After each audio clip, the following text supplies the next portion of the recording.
We're up to this thing. We're up to this thing. Where's my mic? We're up to this thing with the. I hope this will be good. No, this one. That one's for you. We're up to this thing with the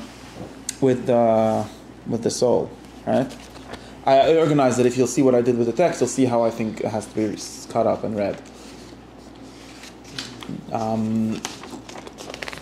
Basically, we discussed. We discussed how we need to know. Did we discuss that? Not really. We discussed how we need to know the parts of the soul in order to speak about ethics. That's what we discussed. Is that correct? Yeah. It's actually very interesting. I have to think about this framing. Another book that we have to really be studying also is this book, and well, that's what we discussed. No, we're going to do that also in some way. But when we do the anima, that's what we discussed. This part. We discussed this chapter in when we did the anima. We're going to hazard what we said over there if we could, because everyone forgot, including me. But more importantly, also because the anima, that's all. It's just a Latin word for Aristotle's book on the soul. You're referring to something else. No. No, because it was a class. The point is like this. Wait, let's go back to where we are. No, also because thinking is an activity, not something you put in your thinking. Right. Because it's not something you put in a closet. It's something that you do. Okay. Actually, we discussed this once. I'm not going to change my class to that either. Point is like this. The point is that we have the Rambam frame this thing that it's very important to work on what we call midas taivas, right? I was looking yesterday in Google, and all the AI people should tell me how you say midas taivas in English, and nobody had a good advice. How do you say, like, he has good midas in English? Character traits? Yeah, sort of, but like, is that how? Does it mean the same thing? It doesn't mean the same thing, right? Good morals. But morals is broader, like, it's different. Morals I think is maybe some combination of the two, which is why both of them are inadequate. But both together are not even maybe over. That's maybe over expansive. So it's complicated. We need to know what we're even talking about. But anyways, the Rambam's framing was this, and it's a very interesting framing. Of course, it's not it's a framing. His framing in his Hakdama and his Psicha, right, the first page over here, which I sort of diagrammed out for you in my copying, is that since a person has to be a perfect person, which is another way of saying he has to be a Navi, and we discussed why that is, therefore he has to have good midas. This is a very number one. This framing is very important to realize because it's unlike so. There would be another way of saying this, which is really, this is really after that, but he's starting very late in the process. The real way of doing this discussion, of starting this discussion, would be, I could think of two different ways of framing the discussion. One way is the kind of thing that Socrates used to do, walk around and ask people what they think the good life is. Is that exactly his question? Something like that. Like, what do you think good is? What do you think a good life is? That's the Socratic way of starting to ask this, right? And it's a very good way of starting because it presumes nothing, or almost nothing. At least most people, even nowadays, understand what you tell them when you say, well, we've got to figure out how a person is to live, right?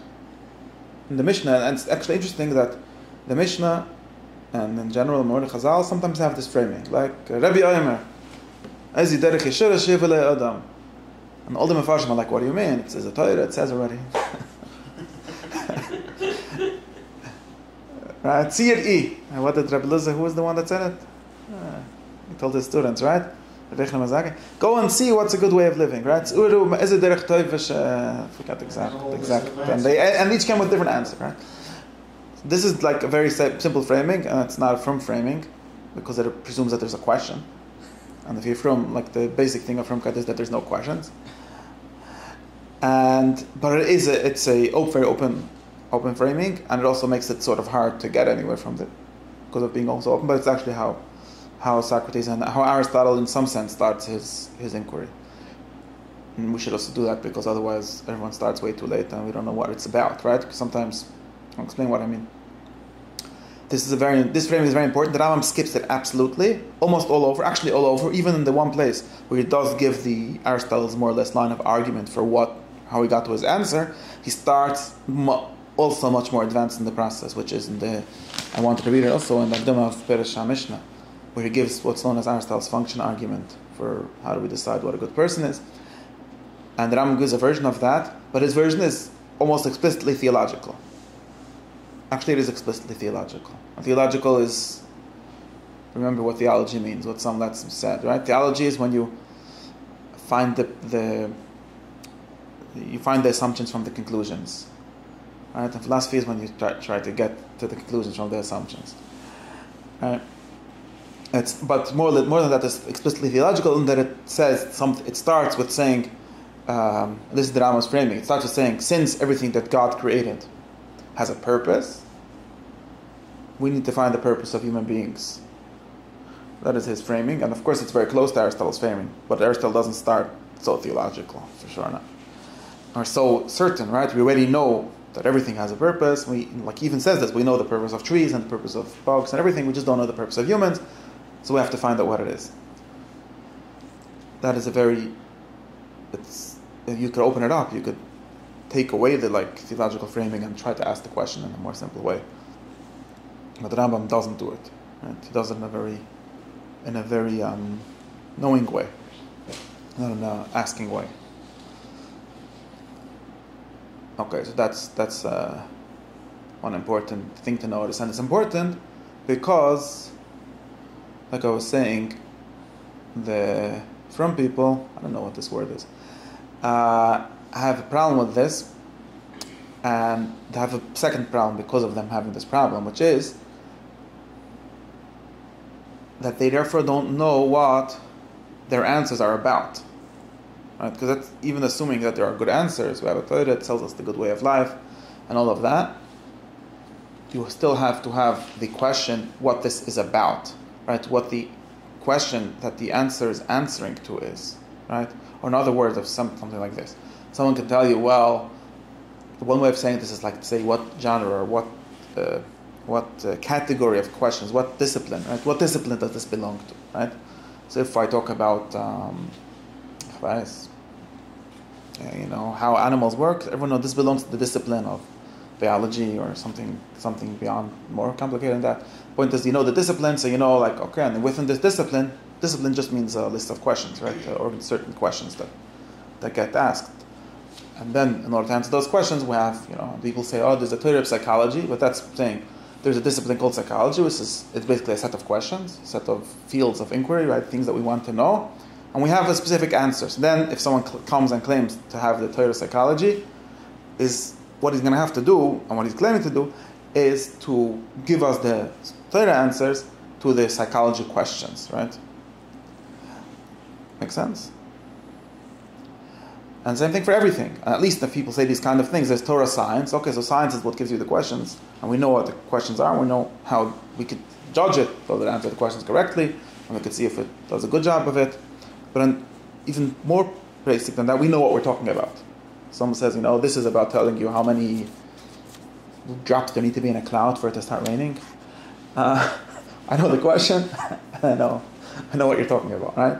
And sadly, or weirdly, many of the people that go around saying we shouldn't have these kind of open discussions, nobody really goes around saying that, they just live like that.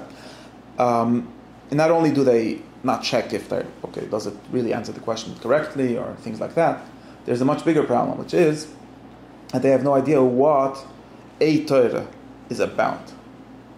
So what discipline of inquiry or human life or whatever it is, where does this fit in? In which world is this? There's a Torah, okay.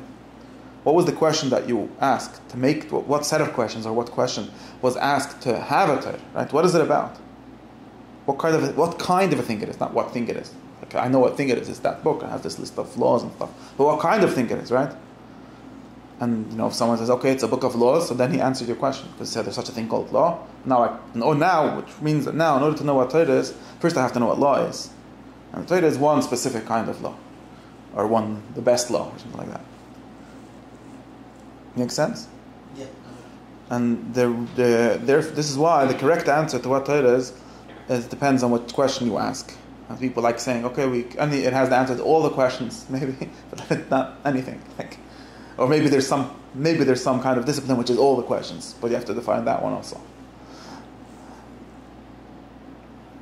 How did I get to this? Because I was saying that we need to know what the question is. And this does get me into a third framing, which is also something that Rambam doesn't do, but he does do it. It just hides it pretty well, but it's pretty obviously what he's thinking often, which is that the answer that the question that Torah is answering was actually Socrates' question, the question of how to live a life, or what is a good life, which are the same question. Right? Obviously, you can live and do it in a bad way, but you'll notice that there's something to think about over there. And more specifically, and this is something interesting, which is not explicit in Shomne Prakim, it is explicit in other places in the Rambam, which is how that life is lived for a lot of people, for a group of people or a city. Do you mean to say some sort of politics? Yes, but instead of saying words, I could say the thing itself. Okay. Make sure. Right? Yeah. You're keeping track. What I mean to say is, so we have these words, for example, if someone gives a word like ethics is a very bad word because it has all kinds of connotations. But if you say something like that, and you say, well, the Torah is about whatever that is about, then you'll be close to the truth. For the Rambam, for sure. Yeah, are there different ways of looking at it? I don't know, but this is this way. You'll be pretty close to that idea. Why? Because the question or the subject, right, the kind of thing the Torah is, it's a theory or a way or some kind of direction about the good, or specifically the good life. And specifically the good life for humans. Even more specifically, because maybe what is good for angels or who knows what, or for trees, or for aliens, or for gods, who knows? Not our business.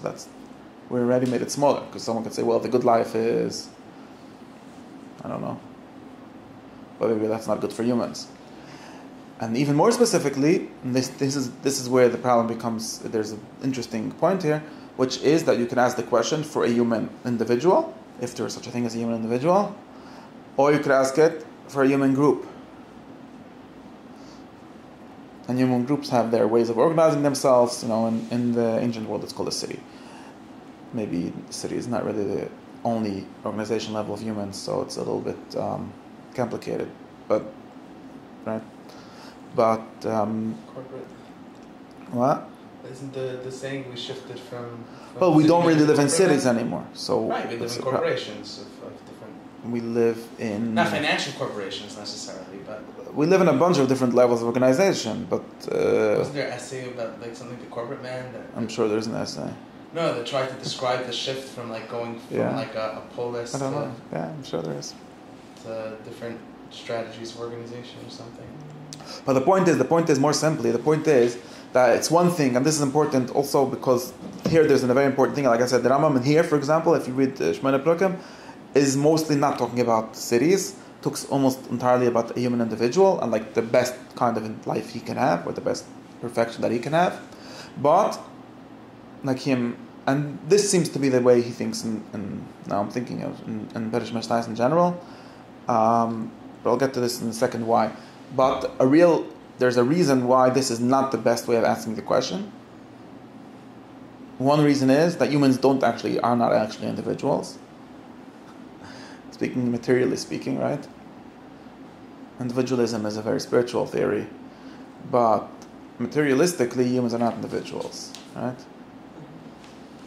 Meaning to say, if you were to scientifically sort of describe a human being, it would be very hard to describe one. I mean, you describe one because that's one body, but the life of a human being and the way that he survives and the way that he feeds himself and the way that all the things he does, he's a social animal. Even like sort of biology acknowledges that, just like we have, in the animal world, there's not social animals and social animals, and humans are one of the social ones. And the most complicated social one, but at least a social one. Which means that asking the question about what kind of life a human should live, it's also not realistic to just talk about one person. because nobody really lives in a cave. Nobody that I know. Obviously, if I would, if he lives in a cave, I don't know him. So maybe there's a guy who lives in a cave by himself, and I don't know. But nobody that I know managed to live all by themselves. And really, nobody. It's not possible because you need someone. I mean, what? Maybe sending bombs in the mail, but then again, that's not by himself. He's sending bombs in the mail. That guy, and also at night he would go around to steal stuff from his neighbors to survive. So he was living in a society, just in a weird way. Okay, which is what we call a criminal, someone that lives off society and not in it. But no, that's the definition. But of course, and even Henry David Thoreau, which went to this pond and there would bring his laundry to his mother every few days. So yeah, that's what the Lishnar is. I don't know. So basically, it might be a nice work to go out to a forest, but you're still not living alone. So you need to figure out a way to deal with your mother, basically.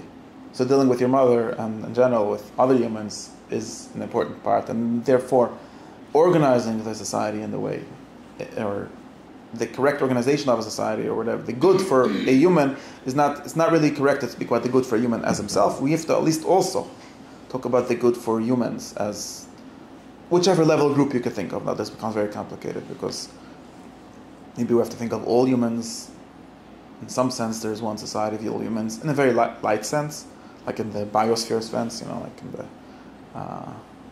how do you call it, ecology, or the planet is for all humans almost more or less as one thing. Nowadays that people think about that's a way of thinking about it. Yeah, but for the most part, we don't really live in the planet. Such for the ancient philosophers, they used to say that they're citizens of the cosmos, known as cosmopolitan citizen of the cosmos. My city is the cosmos, right? My city is the universe. But even they agree that that's only true on like some level of abstraction. In more concrete ways, you're the citizen of a race or a tribe or a people or a country or a government and all these kind of things. Yeah. Well, I don't want to talk too much about this thing, but the important thing is that that's what it's only relevant. It's only relevant because I have to talk about the Torah a little bit. We talk about the Torah and also about Shavuos Tammuz, not in the Zionist way. Stop. It's important because I'm thinking what we're discussing today is the framing of the question, right? So we discussed that there's one framing which is like the most open framing, that's how should I live? What should I do with my life? Right? The Rambam has that framing in a very theological way, which is like, what does God want from me? What is the purpose of life? And people often say that question, what is the purpose of life? And what that question means has to be teased out, like depending on what, do you mean what does God want from you? Some people mean that. But you don't need the God to ask the question. The question of how to live your life is a good question. Before that, maybe it's the opposite. And the secondly, which is what I said, is, and this is an important framing, which is that we have to be able to ask the question, or realize that the question is also about how humans as a group, or as a society, as a city, again, in the olden days they used to talk about cities for some reason. They didn't know about the environment and those things. No, it's a serious discussion. And you have to ask it for a city. Now, there's a few different reasons why people talked about cities. Now, just for the context of something like the Rambam, this is also, until this day, this is where I'm talking about Zionism. There's a big, difference of opinion, difference in ways of speaking, and people are speaking about the Torah. Because even the people that already understand that the Torah is a way of living, or a way of an answer to the question of what is a life, what is a human life for, we're good, and so on. There's people that focus that as an answer for an individual person, and there's people that focus that as an answer for a big, greater group of people. And for example, right, what is the basic unit? Like the basic unit that frames the questions of Torah is the basic unit me, or is the basic unit my family? Nation is a very late way of framing it, but a people, a group, a city, and so on. And there's a whole bunch of differences about this. The first one is, I'm going to give you the Rambam's one. The first one is that it really depends on how you see the goal of everything. Now, and the way the Rambam frames it in Mishnah Torah, in Shomne Prakim, and in Hagdama to Perusha Mishnah is that the ultimate goal, that's how he frames it in Perusha Mishnah is almost always, that the ultimate goal is an individual. This is where we get chasidish, Musar, in general, sort of the firm way of thinking, in the most part. If you realize, from people, besides for all the criticisms that we have done before, they generally don't acknowledge the concept of society. Did you notice? Yeah, sure. Yeah. Okay. Anarchists, individualists, that's Haredi. From people. They are not Haredi people. Not all from people. There's a strong idea of Yisrael and Am Yisrael. Yes, but not. What do you mean by that? Like, who thinks about Klal Yisrael? They say Klal Yisrael, but they mean me and you. Is that what we're talking about? Yeah, no, yeah. What? Well, fine. So let's say it means that. No, what I mean to say is that they don't see who's the they? I'm speaking like in big generality. Okay. But the way, for example, no, Klal Yisrael. No, well, the question is who Klal Yisrael is. The way most of the people that taught me in that world seem to think, I don't know if they would say it explicitly, is that the framing of everything, even if I say the framing of the question of how to live or what a human is, the answer is like a tzaddik. Or everyone thinks what a tzaddik is. A chasidish guy thinks a tzaddik davens a lot. A litvish thinks how a tzaddik learns a lot. Someone else might think a tzaddik does a lot of chesed. Basically, that's all. What does a woman do? They think that the tzaddik does a lot of chesed. Oh, that's the woman? That's what we tell the woman that is? Okay, yeah. Tzad HaShovash. Oh, she has sneers, okay. Tzad HaShovash is that they have some sort of position. No. The Tzad HaShovash is, what I'm caring about now is, the Tzad HaShovash is that it's a person, localized and you take seriously this thought, like that it says in the Gemara, there is, of course, a whole world, but the whole world is like cheftzes of mitzvahs, or the whole world is helping you somehow, or you're helping them, doesn't matter. But the world is background, including your best friend, including your chavrusa, right? If there's two chavrusas learning in a yeshiva, in general, each one of them is trying to be the God Ladar. And of course, he's using his friend to help him, because it's hard to learn by yourself, or at least that's for some reason they like learning by chavrusa. So he's helping him.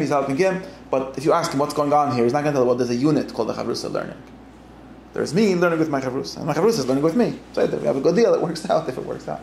But everyone is aiming, and you have, of course, you have a society, you have institutions and things like that. But the goal of those institutions, the framing of them, is to create, to service the individual. Well, actually, not to service chasdish all the individuals, even though if they say that, only potentially to service the one individual who is the good one. Right? Like they say, yeshiva is only for. The Alta Slavatka said that he created the whole Slavatka to make Ra'an Kotler. He probably told that to many other people also, but that's because he was a great manipulator. No, he said that. But the Alta Slavatka was what we call him a chanach, and others call him a manipulator. He used to say to everyone what he thought would get him what he needed from them. But in any case, but there's a thought that people seriously think.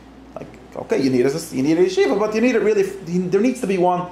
And would they go so far to say like the Rambam does go that far? The Rambam is actually consistent in this, and in that place, in one place, and this one, and not this one, whatever, Akdam of Perish HaMishnah, where he says yes, the whole world is for one good person and smart person, and everyone else is just his slaves, or they don't know about it, but they really don't exist for themselves.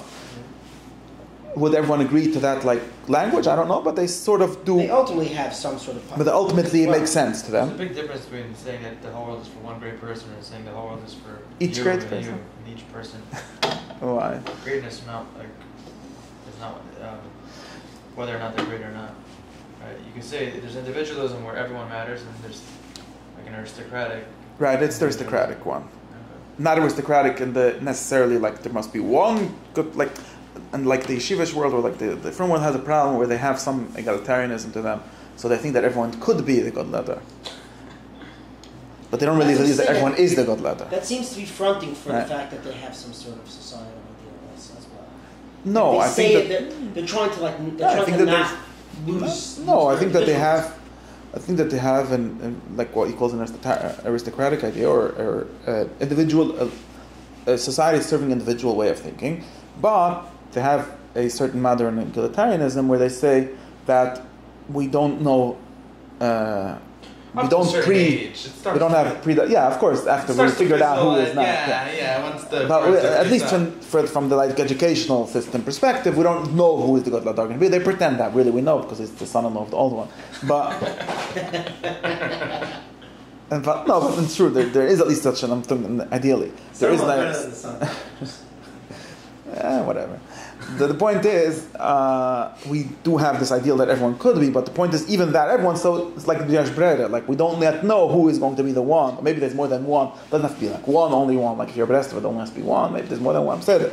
But the point is that it's a bunch of ones. Even if there's a bunch of ones, right? And everyone else is sort of only background to that. And even if they say, I'll go a step further, even if they say no, let's say there's like a more chasidish style, like mashkiach, that says no, Hashem loves even the woman in the kitchen who is not doing chesed, only helping her kids, he also loves her, and she's also very important, and so on, right? Even if you say that, or Hashem even loves the shvache bacher that doesn't really have koach to learn, but he learns to do. It's also very chashiv in Himmel. Even if you say that, you're still thinking of an individual, right? It's a different type of individualism. But yes, it is also individualism. It's still focusing, right? It's different type because it's not. This society we're talking about doesn't really believe this. Like the litvish society definitely doesn't really believe this. Chasidish might really believe this. The Chassidim, because they don't have a culture of excellence, right? They don't really care about excellence. Corporate America is the only place that actually believes that things are actualized on a community level. Where I don't know. Yeah, that's really belief. Sure. Well, the company is not seen as like the aggregate of its individual. Lakewood Yeshiva, they believe in excellence. They have an ideology of excellence. Yeah. They want, like the Greeks, right? They have this virtue thing, like this arete. You need to be excellent. You need to be good at what you're doing. Betchmat Chazrachi, people would come to him and they want to go work, and they would say, yeah, but I'm not gonna take it too seriously because I have to learn. I said, no. If you come to my yeshiva, whatever you do, you have to be the best at. Don't come to me with these wishy-washy things. I'm gonna work half of the day and not learn half of the day and not work the other half. No, you're gonna go work and you're gonna be a billionaire. That's a real litvish ethos. Someone who was more cynical than me, not me, might say that they really just love money. Now I would say there's people that all just love money. That's true. There's also such a thing. I'm not talking about that. But we're not here to do social criticism. We're just here to do philosophy. The point is that there is an ideology of excellence, and even if you like more chasidish, we have less of an ideology of excellence, not less of a culture of searching for excellence. It might be like happy with just being a tilamid or whatever it is. You still don't say that tilamid is part of, or he's not that much. You would think that, but it's really, for the most part, most people, I think the people that I listen to at least, they all seem to think that it's still an individualistic thing. Maybe the individual is more facts. Maybe we're like egalitarian, not only in the potential of everyone to be excellent, but we're also egalitarian in the sense of there being maybe more than one or slightly more than one way of being excellent, of being good. You need to only have in the sense of like the guy that cooks in the yeshiva. You know who cooks in all the litvish yeshivas? All the ones that I was in, those chasidish cooks. They're good at cooking. Which litvish guy like going to become a cook? Go through the soul shakers. Yeshivas that I went to had litvish cooks. Oh yeah, so they already became shvach. Is it? You know, it was very cute because one day in Slobodka they you don't see. In Slobodka there's this cook. The revision Zechosel or something. Like he sits there by the pat all day, but he has like a big beard and like he looks like a yeshiva. And one day some people came to protest the yeshiva from the whatever. So the Bukhim decided, what do they know the difference? That guy looks like a yeshiva. So they give him that. But one point is that if you're chasidish, so the nimshal is that then you really do believe that in some sense the cook is also a yeshiva. But anyways, is there such an argument that's not really an individualism if you think everyone can be excellent? Like, no, it end up saying, but basically trying to say is that because we need everyone to decide, we're calling you all excellent. No, for my purposes, if you're lying, then you're lying. But for my purposes, your criteria of success is the progress of the individuals within the whole. But you end up saying excellence is to do this part of society. So you're just no. But for my purposes, the point is for my purposes. You're just saying different roles. That you still have. No, but it depends on where your goalposts are, right? If you're still marking success by individuals and their progress, then then that is individualism. I no know, matter but how. if Even if you're accounting for every individual and you're trying to accommodate every individual, it doesn't matter. What you locate as the unit of evaluation is still on the individual level. I hear, but that's very different than saying there is only one way to be great. Right, so like I said, it's more pluralistic. What you're saying is that everyone's great because everyone has a different role in society. Basically, you're saying that they're great. Right, no, but there's a difference, but there's a very good, but there's a big difference between someone saying each person has a role in society, which means he is good as a member of a society, as giving his part, from each according to his abilities, to each whatever. If you're saying that, right, then a person doesn't have inherent value, right? There isn't any box stops here for value for an individual. At least not for most individuals, maybe not for none. Right?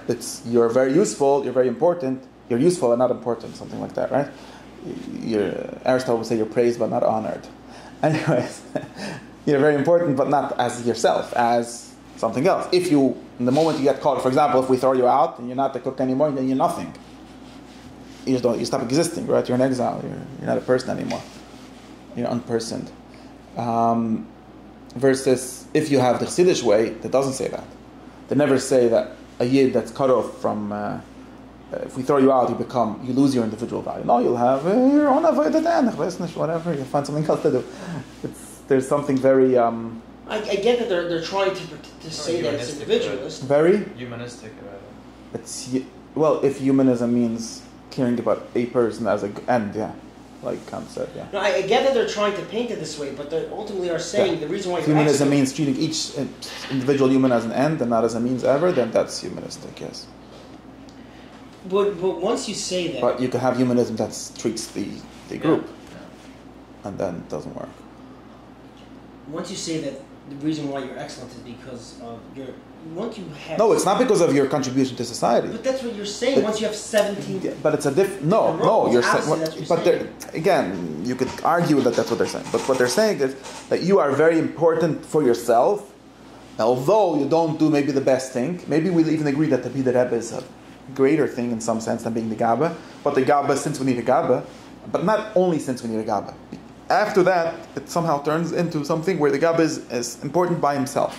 But like I said, the difference is, if we throw him out, he's going to still be a chashiv. He won't be the Gabba of the Rebbe anymore, or the Meshamash of the whatever. He won't be serving anything anymore, but it will still be chashiv. Like the real difference is, what do we really think? I mean, right? We can ask that. I think that's what I think, that there's a reason why we have this very individualistic ethos.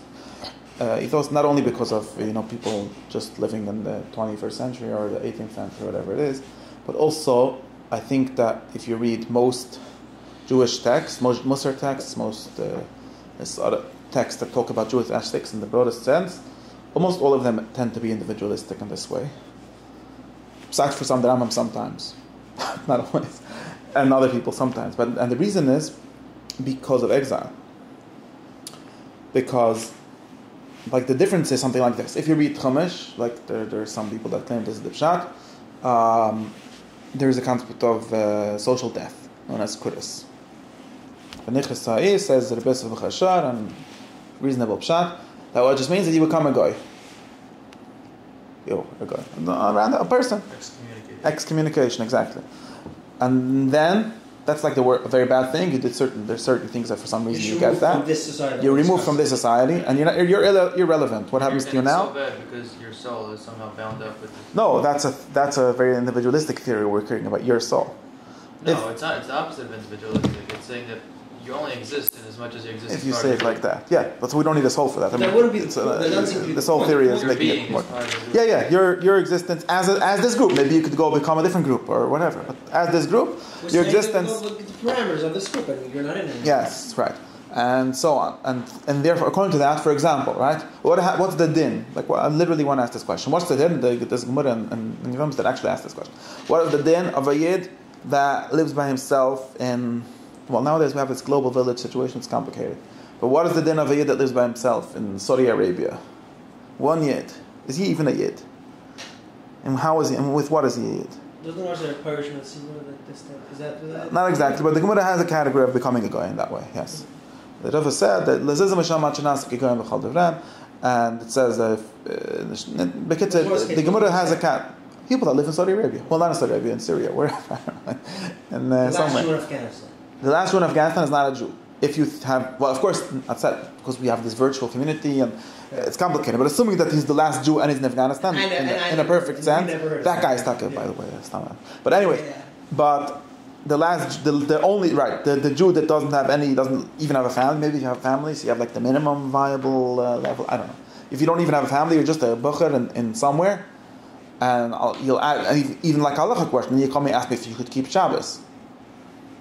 I'll tell you what are you even talking about? There's no such a thing. It's not like a child. No such a thing as keeping Shabbos as one human being in the desert. Of course, there's halacha about going in the desert, which is a kasha. And so, but that guy's not I'm giving you the theory. Not removed that. I say that I can give no problem. We can give all these chalikim, but I'm giving in the ideal case. If maybe in reality there's no such ideal case, but in the ideal case, what kinds of things someone who is not part of this group in any sense, if there's such a thing. There's no meaning, because there is no such a thing as a Yid keeping Shabbos. There's such a thing as the Judentum keeping Shabbos. There's no such a thing as a Yid keeping Shabbos. And that seems to be in very great sense how the Torah is, in some aspect looks at it. And Torah B'Ksav. Right? And that's why, I mean, obviously the people that came to Yechezkel, and really great story, and told Yechezkel that we're done with this, that's how they thought and they were right. Right? Remember the story? The Gemara made up a story. It's almost in the pasuk, but it doesn't really say that in the pasuk. That some Yidden came to Yechezkel and they told him, "Evet shemach l'Rabbi, ma din yesh l'olav." We were Hashem's slaves, or whatever that's supposed to mean, and He sold us. Gandik, though now it's left, we still owe Him something. What's this all about? I mean, it obviously happened in some way. I don't know if Yeah. there was a question. That's the question. But it's a nice story. Now Yechezkel Hanavi invented individualism to answer this question. Sikkim of fellowship Sikkim. In order to answer this question, Yechezkel Hanavi invented individual Judaism. He discovered it. Invented it, I don't know which one. It's the precursor to Christianity. It's very complicated because, yeah, in some way, Christianity is definitely about individual salvation. It doesn't really care about the group at all. Yeah, in like an even more extreme way. Like Jesus said, if you like your mother, you're not part of my group. Once you get to that level of university, It makes it universal, but also not universal in the sense that all. Say that. I'm not talking about the word universal. I'm talking about this.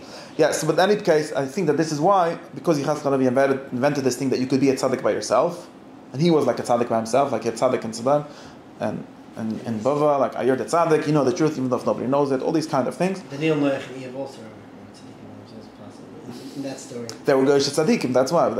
Anyways. Not that Daniel, not that Noach, not that Yev. But anyways, the point is that I think that this is why we have, like in general, if you read Jewish texts, for the most part, you don't see the aim. They're not trying to create a just society or a good society, just as a subset of good, right? Very few people say, and even to this day, and I think not only to this day, like since the times of Yechezkel, but very few people, if you ask them, like, what is the Torah about, they say creating a good society. Yeah, well, it wasn't practically relevant for the past 2,000 Okay, years. that's what I'm saying. Yeah. It's a little more complicated. Of course, it was practically relevant in a limited way. We have kehillah, or a little group, and things like that. And in some sense, they did think of their kehillah as Judentum. There's also the question of what features of any Torah would emerge at what level of organization, right? Right. Obviously, Shabbos is not relevant for the individual, and the Beis Hamikdash is not relevant for a shul. That's was what Yeshua Melech said. That the Beis Hamikdash is not relevant for a shul. Anyways. For a what? King Josiah, he was the one that came up with his chiddush that the Beis Hamikdash is only for a nation and not for a shul. Before him, everyone thought that. Okay.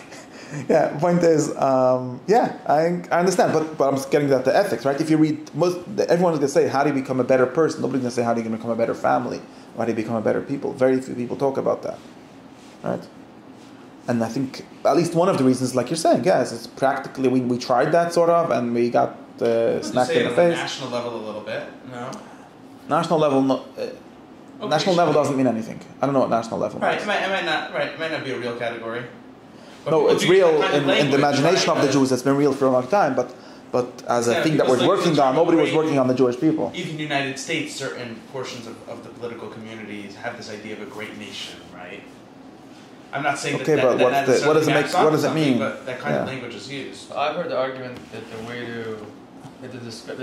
realization, historic realization was that the way to make a great nation and a great family is by working on yourself on the individual level. Who realized that? Collectively, we realized that. The Jews realized that?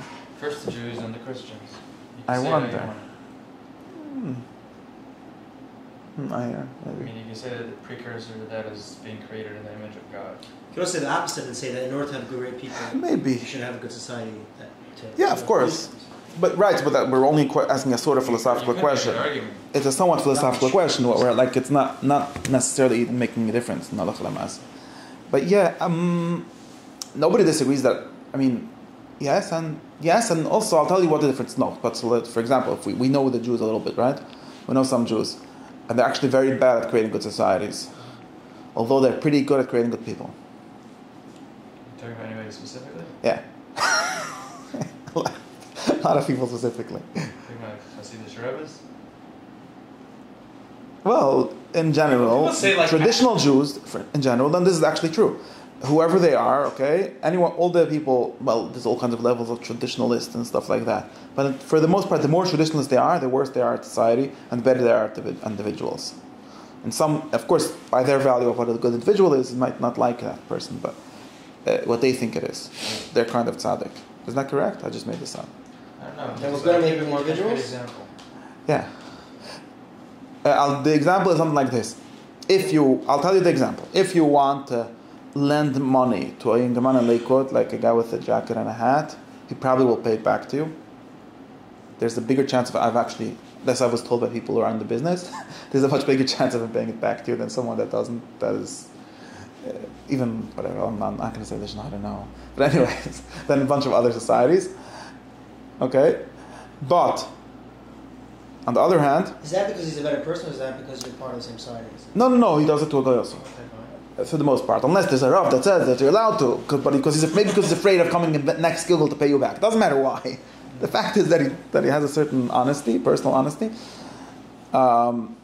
versus if you will try to. Well, another thing is like if you work for the yeshiva, they're never going to pay you. I don't know specifically if BMG pays their vendors, but things like that, or if you try to deal with them in any sort of system level. No, human level they're very nice, but they don't take you. For individuals, we can't literally take care of a city. You just can't. Right. Can't Right. literally. So, okay, so you agree with me. 100%. And You can't take care of traffic because that's too much. on the other hand, right. If you're but driving also- when you get to the block. We're going to actually make. Right, we can make sure, we might be be. able to be good at making sure that every Yid stops at the traffic light. Actually, we're not good at that either, but maybe because that's like a thin in the cloud. What is it? If rather than in the you have traffic. to get to a block, Not you because ask of for help, individualism? I think it's help because you of get lack to of the like Gedarim and borders. Like there's an incestuous relationship within the Jewish community. But I think that's, but my That's theory, part of not having a good society. my theory is that I it's think it has to do with because mitzvahs haklal don't count. Like that's why, for example, the whole litvish chakira, if Kriyas HaTorah, Litvak is very busy with this. If Kriyas HaTorah is a din on the tzibur or it's a din on the yochid. Now, if they would believe that it's a din on the tzibur, there would be no Kriyas HaTorah in any litvish shul. Because they could create a tzibur. If everyone is mechuyev to come to davening, that's how we have a minyan. But imagine if everyone would actually believe like it's actually true. There's no chiyuv for everyone agrees with the lamdas, but almost very few people follow it because of this. Because there's no halacha like it that a yid has to daven with a minyan or that a yid has to have Kriyas HaTorah. There's the halacha that there should be a shul. So who's going to take care of the shul? I don't know.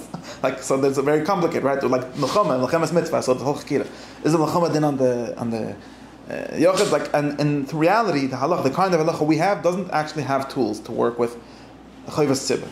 Think that the tzibur has to do. Right, okay, so like who has to do it? Like the way you I don't frame know, it. the is king. Like, Well, right. who's The the way you frame it is like who's me over if you don't do it. Like, yeah. Who's going to go to Gehenna? Who's Who's going to go to Gehenna? Basically everyone, but nobody's responsible. So we're just all going to Gehenna. Point is, yeah, I think that they're pretty bad, and in any level that's like I toivas think we have some conception of common goods, at least in some way. I think when people, like, for example, describe like a good party, are they talking about like every individual person had a good time, or they do actually? Oh, I didn't say. I Okay, actually. So wait. So this is we're talking about the traditional Jews that we know. The more modern Jews, the more modern you get in the Jewish world, the better people are at creating society, and the worse they are at being good individuals. Because the story of the Badich Verov, right? This is like a classic anti-modernization story. People don't realize. There's a story of that people came to Yechezkel Hanavi and told him they want to make a takana that if you want to raise money in our town, you're going to come to the Lakewood Vad, and they're going to give you money, and then you're not going to have to knock on everyone's door or something like that. Yitzchok said it's for the first time. No, the story of Yitzchok. And Yitzchok said that he had a deal with the Shtut. It was the roof, but he said, this is a story, I don't think it's actually happened, but it's a nice story. He said that he was actually the rabbi who was supposed to deal with all the things in the Shtut, and he did somewhat. But he said that he has a deal with them that they should only call him if there's a new takana, if there's a new thing. If they're just talking about the same old things, they could do it themselves. And he said that he doesn't understand why they call him, because this is a very old takana. Why they call him? He said, what do you mean? Until yesterday, they were like every day you go to shul, they're like tzedakah, and we want to stop that. We want to organize it. We want to make it like this. There should be a board, and we'll give out money if everyone needs it, and so on. And I said, what do you mean? It's very old takana. Sodom already had this takana. But this is like a classic example of how it's not Sodom might have been right if this was a Sodom. It's like the Gemara Mishnah had this setup also. It gives them money to guys. You don't go to random people. Okay. Okay. I'm not giving social tzedakah halachas. What I'm saying is that if you look in right, but I want to tell you a very basic fact. In Baltimore, they already had a vetting board from a shalachim 30 years ago. In Lakewood, they got it 15 years ago, and in Williamsburg, they still don't have it. That's just the scale of modernization, or what James Scott called seeing like a state. He just died this week, so we have to. Okay. Anyways, yeah. Okay. What do I want from this? So now, like I said, there might be good reasons for it. I wonder if it's what you're saying. I don't know, but my point being that you do miss a lot, even in interpretation of the Torah. You miss a lot, and also it's obviously wrong. I mean, there's obviously some things that are not. In other words, this individual, right? It's like really not only it's like a devolvement of responsibility to the individual, because instead of like there being some kind of understanding, like there has to be a shul, and there has to be a sort of a leadership as a knesset. Somehow someone pays for them, or somehow there's a minyan every day. But I don't have to go to the minyan. But who does? Nobody. So since there's nobody, somehow we devolve responsibility. Now every Jew in in South Africa, anywhere, there's one Yid, he has to carry the whole Yiddishkeit on his own individual salvation, on his own individual being a good person. And that is too much for one person. That's why we all went crazy. And also, it's not correct, because it's not enough to be one good person to have a good society. And it's not even enough to be a good person. Also, can you be a good person and have a good society? Right? You definitely can't be. That's what I said. It's not society. enough. It's not enough. And I actually wonder why not. We have to think about why not. But it definitely not make us start at the point. Definitely, if you read the Torah and if you read Halacha and originally, there are many parts of it that are not supposed to be Chayvas Gabri. They're not about how you're going to get to Gan Eden. I actually think that for the most part, you don't have to do any mitzvahs in order to be a good individual. The only idea, or almost the only idea, and the Rambam definitely agrees with me, almost the only idea we have, basically everything we call halacha, is for society, not for individuals. Because individuals, they should just, I don't know, they should figure it out. This is why this is not a Torah. Because it's for individuals. Most of the mitzvahs that are maybe, right? That would be an answer. That. Most of the mitzvahs say Chai Misa for are large social disruptors, right? Right. Not because you're such an evil person, no. But because you're so dangerous. Yeah. And the Keshishetzim is like how that starts. Yeah. And now, okay, whatever. I have enough of the social things. I think that the liberal way of thinking is that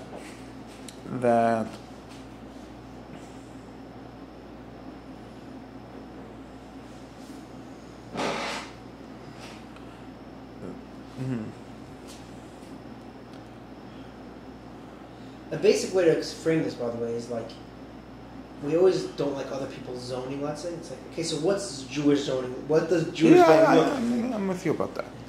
Like, no, but then you have the what's good. I think what you were getting at. Okay, so what do you think the correct number is? It could be that there is a question of if the best way, if like how much coercion the society has to apply to individuals, or how much has to get into your own space?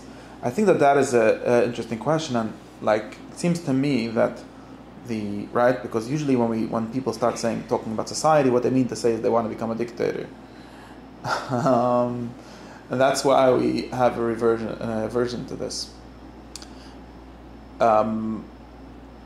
I sort of think that it's the opposite, or at least my theory is it should work the opposite way. Though I don't know how well to talk about this, because I think, right, because for example, to go back to my example, I'm very good at good individual society and pretty bad at social level society is also, people often say this, right? This is because, let me say something once I'm doing the social analysis. People mostly think that Bnei Brak is this prioritization of the klal in some sense. It oppresses individuals, right? And Tel Aviv is individualistic. That's why all of our friends that are escaping Bnei Brak, think that they're becoming more individualistic, right? So here's society and here's individuals. Now I came around and I said that it's really the opposite.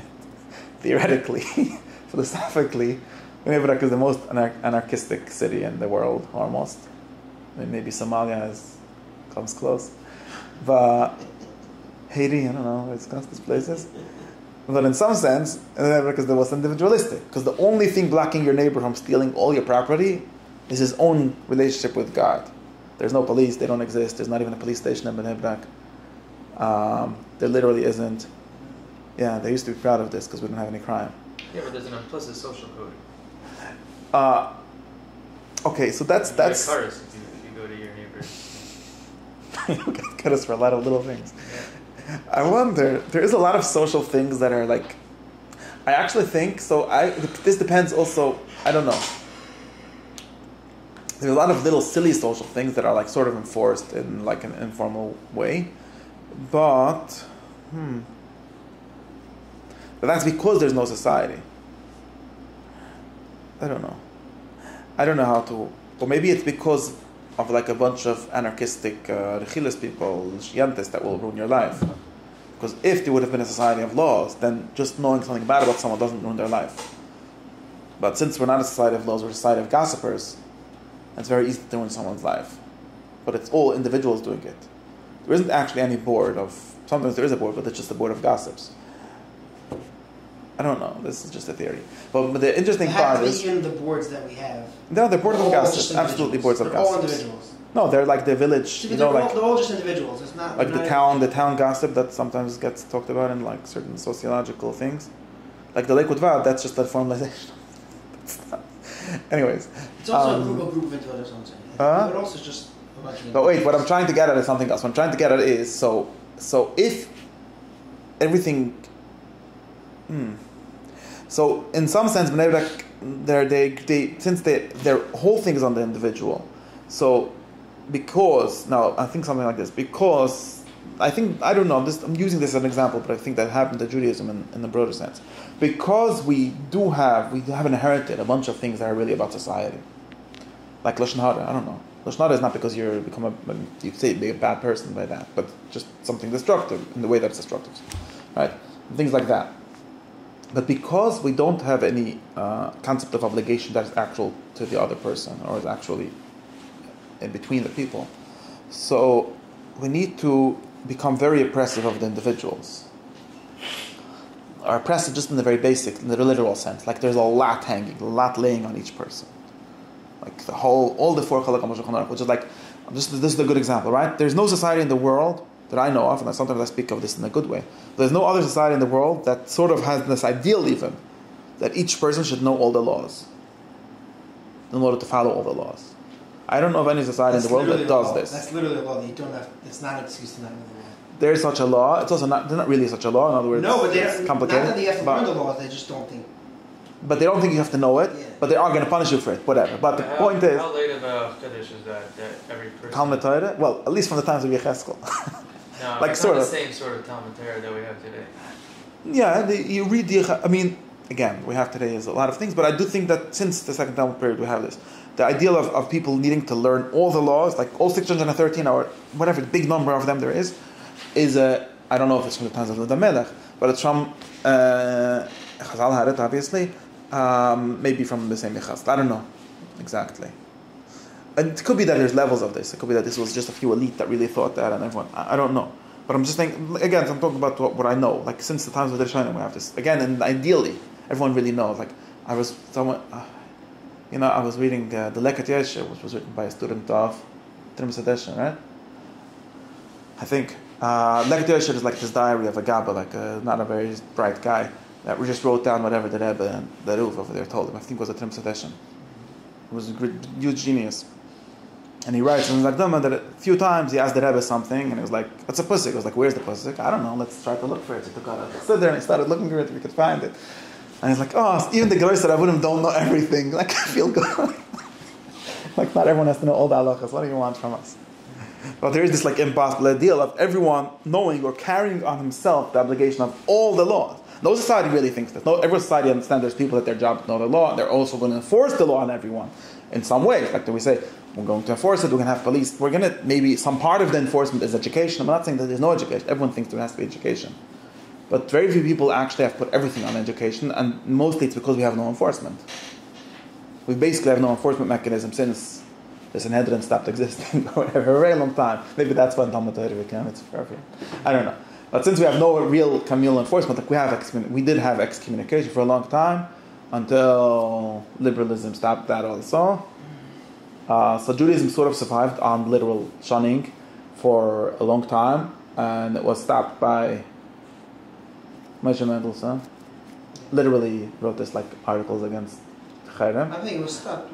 It was stopped by the government. It was stopped by the impossibility of doing it. It was also stopped by the fact it became a joke. It's Stop being a term. Yeah. Not because we had a liberalization of society, because now you could sort of become part of the normal society without just becoming a non-person.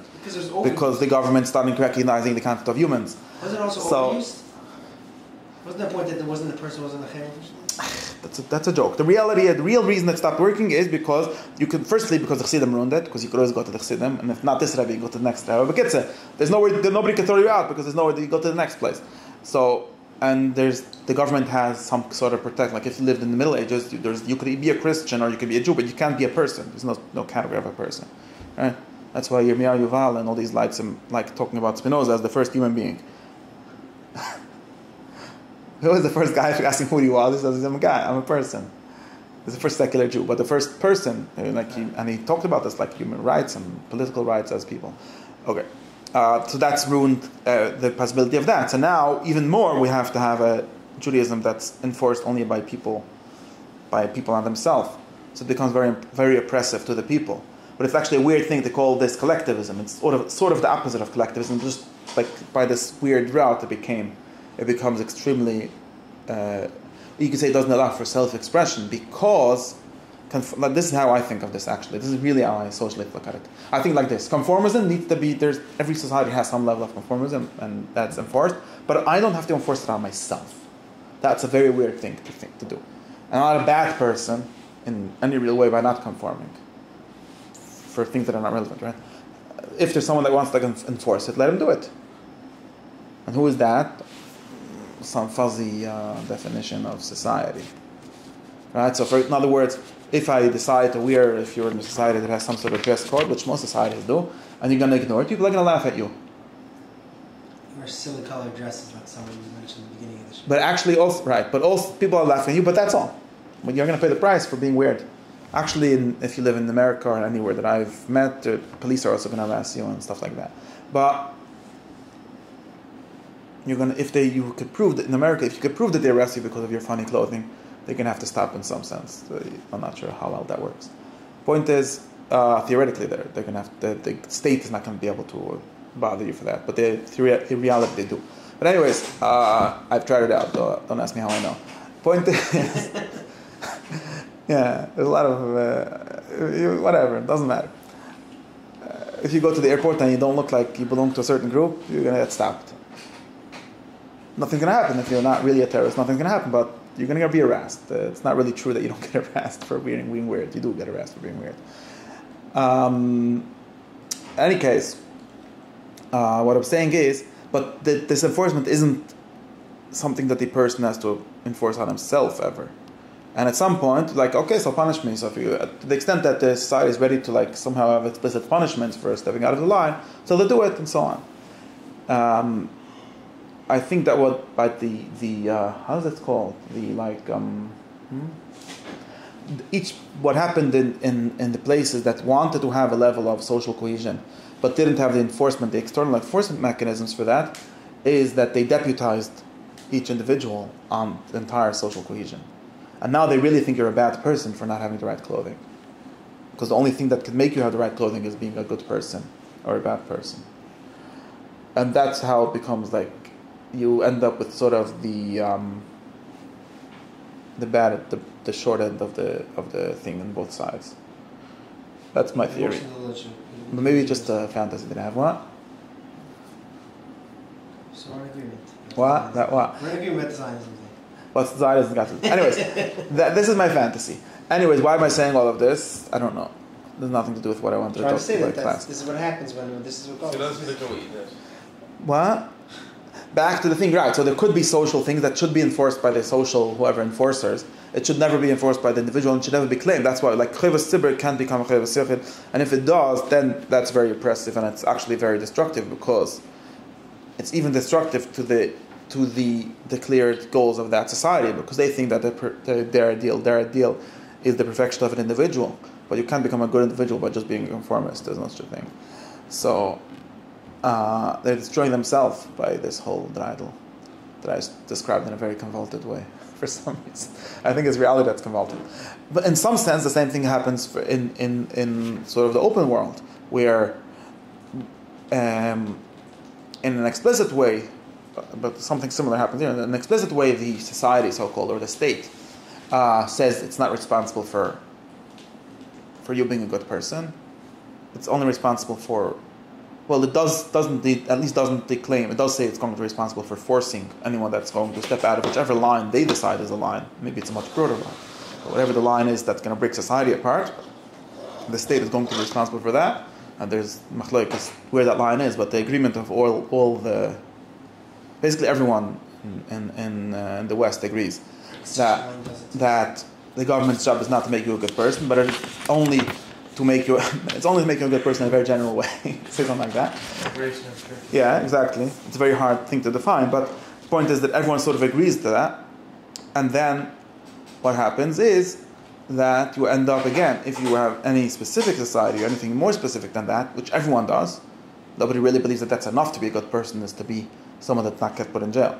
Right? Because you obviously need more than that. Maybe the state is not responsible for that, but someone can be responsible for that. And if that someone is yourself, then you end up with something like the same problem where everything is your own obligation, and it's very oppressive for individuals to really have the burden of their own salvation on themselves. This is why all the Protestants are committed suicide.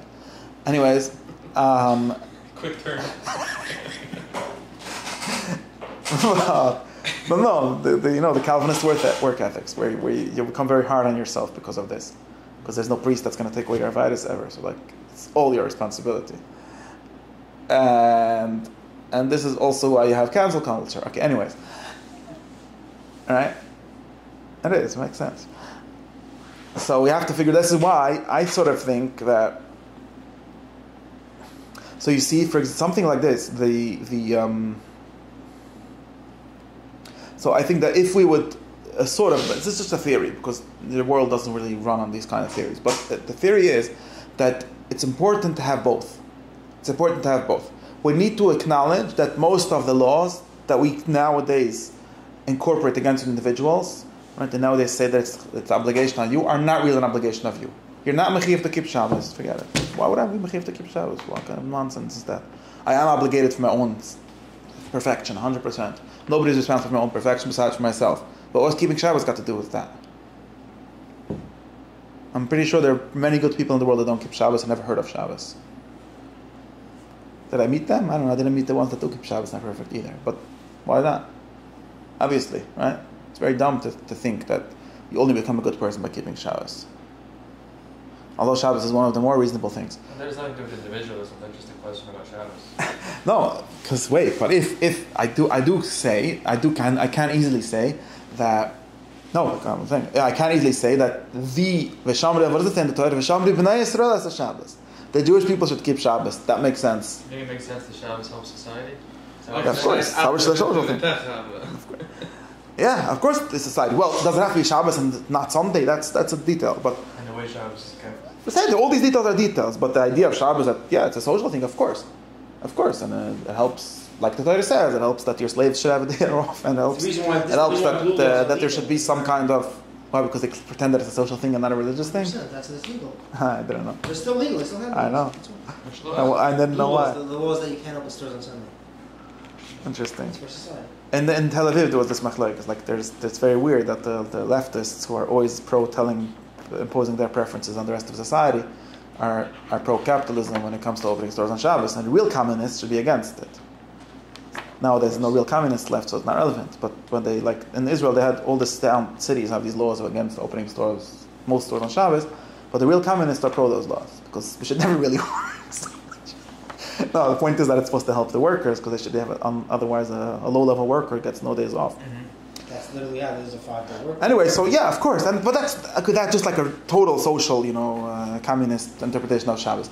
But you can there's maybe more subtle social values in that, but you can't claim that if I'm going to do something, I'm going to make a fire on Shabbos or do mekoshesh eitzim on Shabbos, and I'm going to hurt myself. You're basically arguing that the individual is not responsible for the health of society. Man, maybe he is, but I'm saying the real.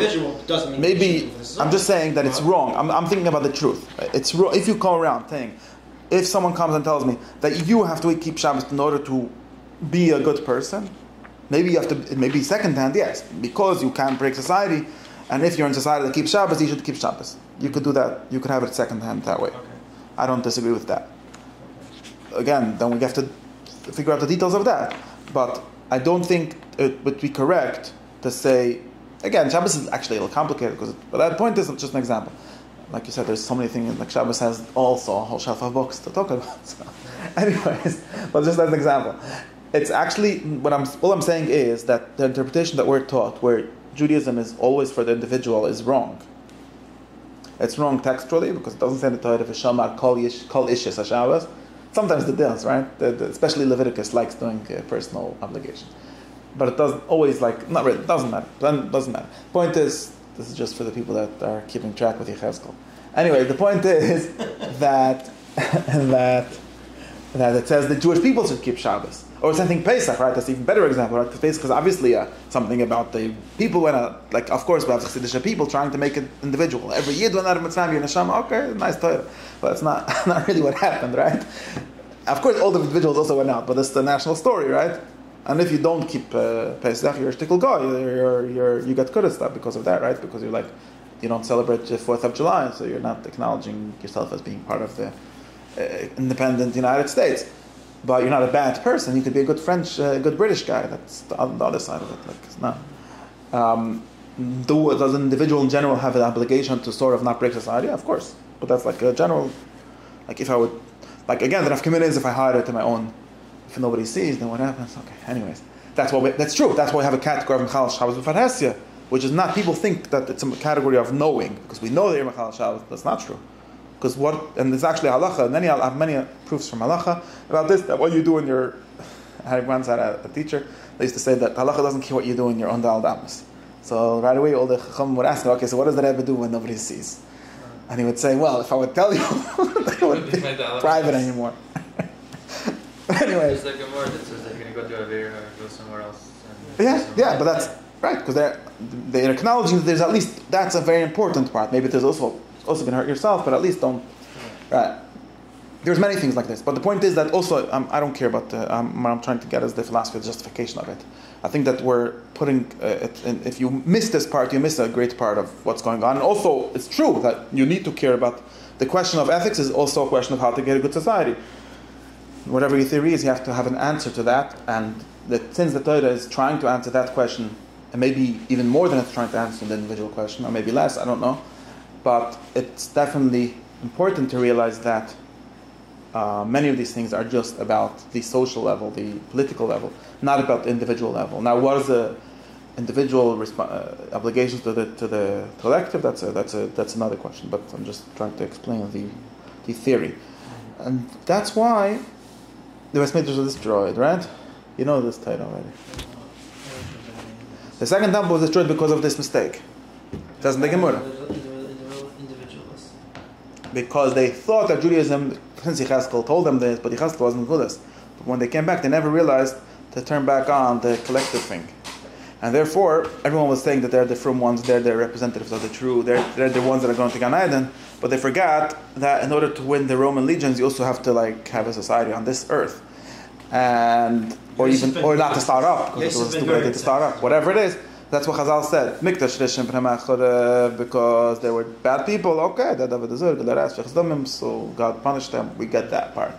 That's like a individual, or it's also not individual, but it's between God and us. But Shani, they were good Jews. Why did they get chorev?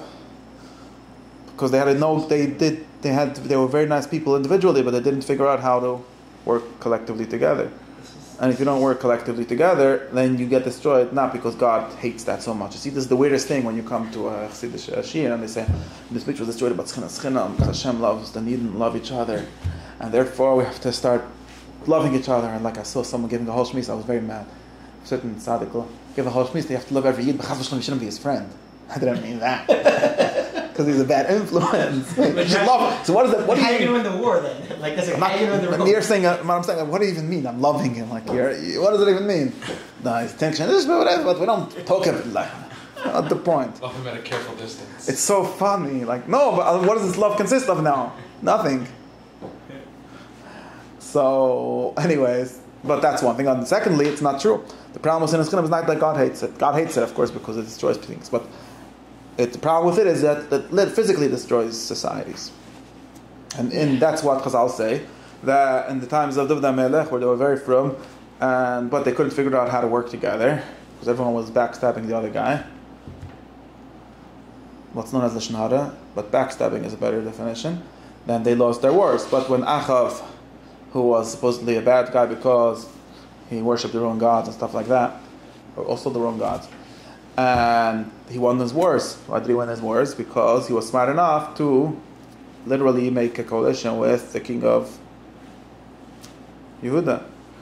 Right? They literally were like, very nice, we're against you, you have different God and so on, but we're fighting with the other people. It would be a good idea to work together. Even if Chazal criticized the Yeshafat for doing that, still, he won the war. Things like that. Right.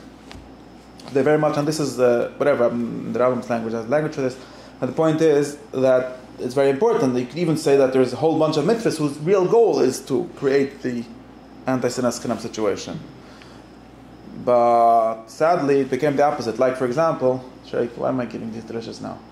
I want to talk about what is the good life. For example, there's a mitzvah, something called, I was thinking about this recently, it's very weird. Something called minhag, right? So there's like halacha and there's minhag. And the principle of minhag is in Masechtas Pesachim, makam shenahagu, you have to do what your people of your town are doing. If they have a mishgas not to do malacha on Erev Pesach, so don't do it. Right? And what's behind this principle? Society. Shalom, peace, right? Peace. Peace is another way of saying society. Don't try to be different than everyone else. Even lechamra, that's a problem. The only reason you're allowed to not, the Gemara says, the only reason there's chamra makam sheyotza misham is because nobody realizes that you're not working. Because some people don't work ever. But if it would be something deliberately against, you have to always, how do you say, you have to cohere, you have to conform to society's expectations. And this goes all the way to stupid things, like how to dress and things like that. You have to, when in Rome, you act like the Romans. That's the basic principle of peace. So in other words, originally this halacha is based on keeping the peace, right? If there's one group, there's a bunch of Yidden in one shtut, and they are going to each have their own minhag, it's going to be machlokes, people are going to hate each other, they're going to separate from each other, so we should make them all into one minhag. In reality, and there's a reason, it's more complicated, but in reality, what does minhag do nowadays? Individualism. If, in other words, if the ideal of minhag, it has to do with liberalism, with pluralism, really, not liberalism, with pluralism. the ideal of minhag was to unite. In reality, since it's been going on for like this for at least a few hundred years, what minhag does is it separates Jews. Because we supposedly all agree with the Torah, but minhagim we all have our own. Like the Ashkenaz shul in the city and the Sfarad shul in the city, so they literally don't marry each other not because they have a different Torah, but because they have different minhagim. So this thing, the minhag is supposed to be stronger than the Torah in the sense of prioritizing peace over like the truth. That's, you know, that you can have your own truth, but you can't have your own minhag, right? In the Mishnah, you could believe whatever you want, but you have to do what everyone else. You have to have the same minhag. And now it's not. We all have the same truth, but we have different minhagim. So the minhagim went from something that's like Lowy says, go do, you shouldn't separate and splinter into a bunch of splinter groups that don't talk to each other. Now the minhag is the thing that makes us into different groups. And of course, okay, so that's a weird thing that happened. Like why do you have to wear like there's another thing where, right? If we get taught about, I don't know who is the we, but my children get taught about like you have to dress like the litvish, you have to have a Yiddish litvish. Okay, and why is that? Okay, I'm not talking about the goyim now. That's another problem. But if you were lucky to live in a Jewish, so you're gonna dress like they expect you to dress, more or less. And why? Because of machlekes, right? So therefore, if talk about two yidden, when it gets in the goyim, it becomes more complicated.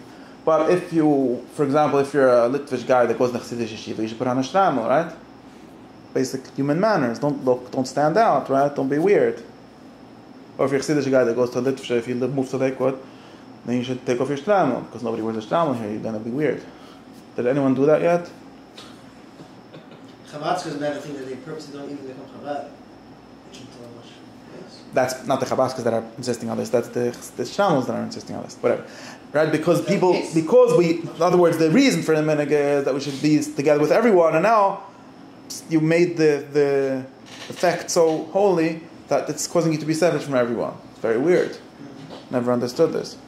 Anyways, I wanted to finish with something. Then it's hard to let it transition. Exactly, because of this theory that I said before. That now it's me that cares about having the right litvish and not like I have to fit in with something. But I have to finish one thing, that this is a problem here. Why? Because in reality, how did this happen? There's actually a history of this. I don't know if it was written by anyone nicely historically, but the history is something like this. The history is that mostly in early modern times, Jewish communities figured out pluralism. True story.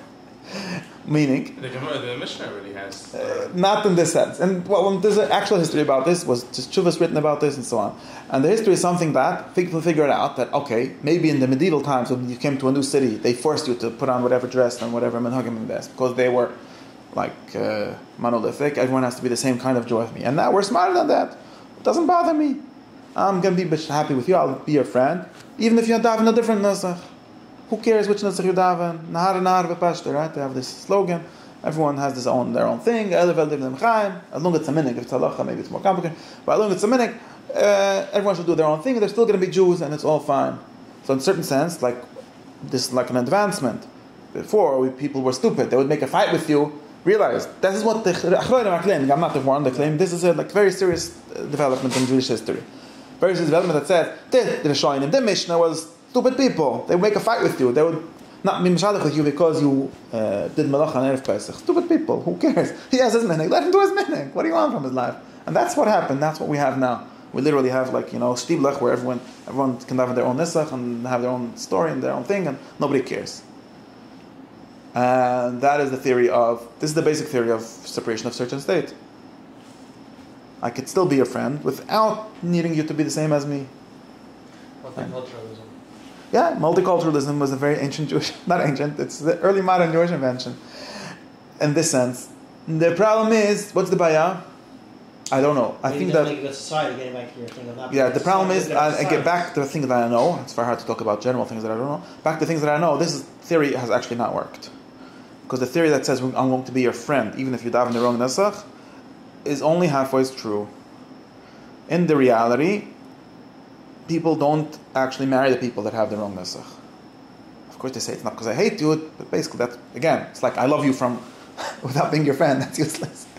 I do hate you. In other words, I don't live in the same world as you because of all these stupidities, because of these minhagim and things. So it's not actually the theory that this was based on, which was that we're going to continue to be one nation, to be one people in some sense and love each other.